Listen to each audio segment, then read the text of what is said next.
All right, what's going on? Pat McLaughlin here from DrumlineChops.com, and today I am joined with Bret Kuhn. Bret, thanks for being here. Patrick, how are you today? I'm doing well. How are you doing, man? Do you have beautiful weather like we do? It is overcast and snowing, and it's great. Yeah. That's exactly what we have. March 18th, snowing, and the question is, why do we live in Chicago? It's a good question. Or you, Michigan. I don't know. I'm going to go tanning outside later. I don't know what you're talking about. But I appreciate you having me on. It's great to be here. I'm a fan of your website and all the things you're trying to do educationally out there. So just to give you a quick overview, when I first started playing, I really didn't come from a program that had a strong marching program, ironically. Had a very strong concert and especially jazz program.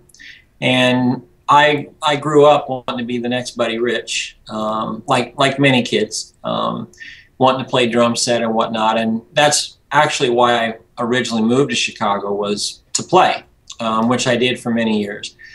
Along the way, once I got to college, got introduced to a few videos to check out, and it happened to be drum corps. And I had never seen it in my entire life, and I was like, wow, what is this? This is awesome.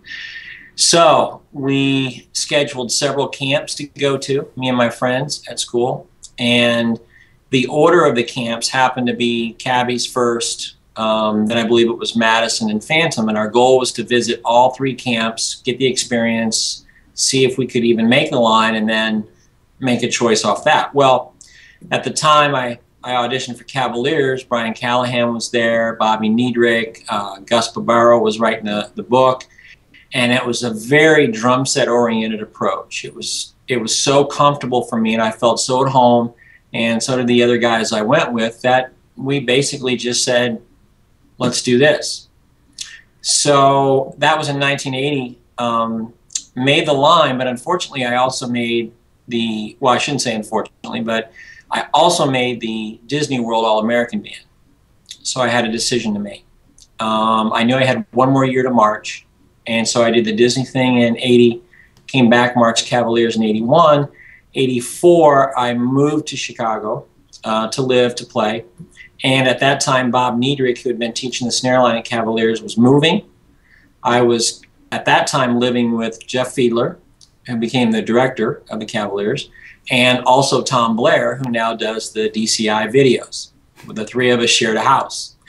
And Tom was an alumni of Cavaliers as well. And the opportunity came up to start teaching. So I was teaching and playing. And honestly, I fell in love with the activity, with the whole teaching side of things. And eventually the teaching and the drum corps and the writing took over to a point where I don't play much anymore. But I still use a lot of my playing background in my writing. So in retrospect, I was very glad that I had all this drum set experience and concert experience before I ever got into drum corps, because I had learned so much about music and form.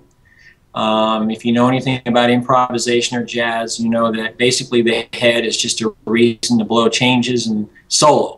And you have to know the form of the tune if it's your turn to take a solo. If that's 32 bars or whatever the length may be, it's very easy to get lost, and et cetera, et cetera. So long story short, all that musical structure I had in these other elements or these other genres, I have found to be very, very helpful in teaching and writing and doing the marching aspect, because you really become more about the whole and less about the individual rudiments or whatever the lick of the day happens to be.